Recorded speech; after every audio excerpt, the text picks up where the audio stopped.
নমস্কাৰ ৰাইজ আৰু হেল্ল' গাইজ এইবাৰ চাওঁ আহক বৰদোৱা মেলাৰ কিদৰে প্ৰস্তুতি চলিছে পোনপ্ৰথমে দেখিলোঁ এয়াৰটেল পেমেণ্ট বেংকৰ পৰা লোন লৈ গ'ল্ডৰ দোকান দিয়া যদু মধুৱে একেলগে মালা গুঠি থকা আৰু শুনিছোঁ এইবাৰ হেনো হৰকান্তেও কিবা দোকান দিব কীৰ্তন ঘৰৰ কাষে কাষে গামোচাৰে আটক ধুনীয়াকৈ সজাই তোলা পতাকাকেইখন লগাই আমাৰ কণমানিকেইজনে মৰ্টনৰ সোৱাদ লৈছে এফালে এই পাঁচজন দাদাই কিবা কথা পাতি আছে আৰু পিছফালে বেচেৰা অকলে কাম কৰি আছে অলপমান আগুৱাই গৈ দেখিলোঁ ইয়াতে খুব সুন্দৰভাৱে থকাৰ ব্যৱস্থা কৰা হৈছে দূৰৰ পৰা অহা মাহীসকলেও ৰন্ধা বঢ়া আৰম্ভ কৰিয়েই দিছে এয়া হৈছে আকাশী গংগাৰ পানী নিৰ্মল বুলি ভাবি আমাৰ বাইদেউগৰাকীয়ে চাগে কেইবটলমান পানী তাৰ পৰা ভৰাই ৰাখিছে দূৰত জিলিকি ৰৈছে নৱনিৰ্মিত শ্ৰীমন্ত শংকৰদেৱ আৱিৰ্ভাৱ ক্ষেত্ৰ ইমান সুন্দৰভাৱে সজাই তুলিছে যেন চাই থাকিবলৈ মন যায় নহয়নে বাৰু বৰ সুন্দৰ হৈছে আৰু এই আকাশী গংগাৰ পানীভাগ ইমান সুন্দৰভাৱে শান্তমনে আছে যেন সমগ্ৰ বিশ্ববাসীক ইয়াৰ পৰাই শান্তিৰ বাণী পঠাইছে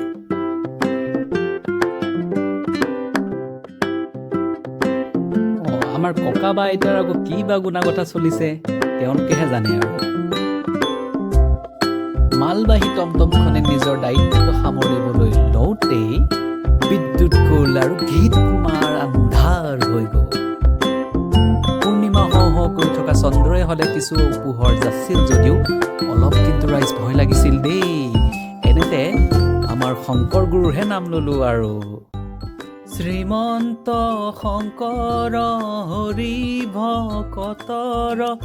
জানা যেন কল্পতৰু তাহান্ত বিনাই নাহি আমাৰ পৰম গুৰু ৰাম আমাৰ পৰম গুৰু দেখিলে ৰাইজ ঈশ্বৰৰ কি শক্তি যিদৰে জগতগুৰু শংকৰদেৱে আমাৰ জাতিৰ বাবে নাম ধৰ্ম প্ৰচাৰ কৰি জাতিটো পোহৰাই তুলিছিল ঠিক সেইদৰে যদু মধু এতিয়াও নিজৰ কৰ্মত ব্যস্ত এই জাপিটোৰ ওপৰত দি দিয়া ৰঙীন জিগজাগ লাইটবোৰেও কিন্তু খুব এটা সুন্দৰ পৰিৱেশৰ সৃষ্টি কৰিছে ব'লক এতিয়া আমি অলপমান বজাৰখন চাই লওঁ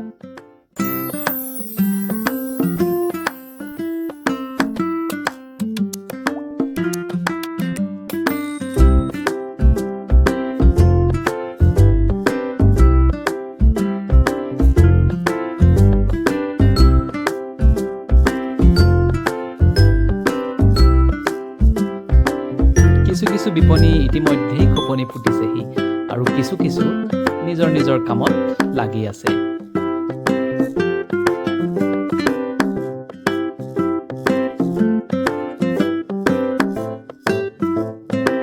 দাদা বাহ মান্দা হৈছেনে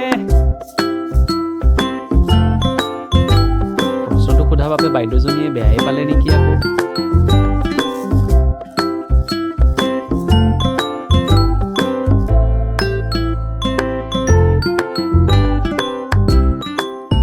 বাইদেউজনীয়ে আকৌ কিবা ক'ব বুলিয়ে ভাবিছিল যেনেকেহে আহিছিলে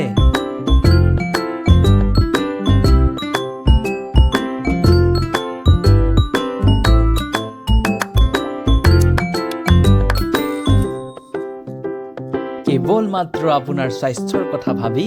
এইবাৰ ফ্ৰুট চালাডৰ দোকানো বহিছে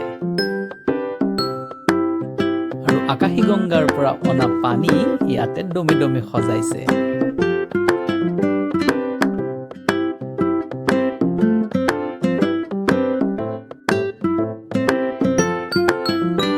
বাওঁফালে থকা জোনমণি আছাম চাট হাউচত পেহী খুৰী মামীহঁতে কিনো পায় তাকেই কথা পাতিছে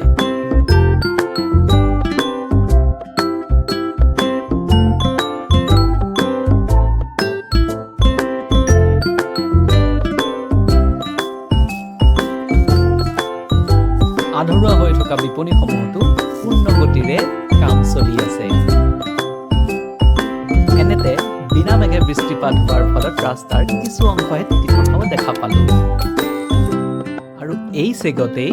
আপোনালোক সকলোলৈকে দৌল উৎসৱ আৰু ফাকুৱাৰ শুভেচ্ছা জনালোঁ আপোনালোকে মোৰ ভিডিঅ'টো চাই কেনে পালে জনাব আৰু লাইক আৰু ছাবস্ক্ৰাইব কৰি দিবলৈ নাপাহৰিব ধন্যবাদ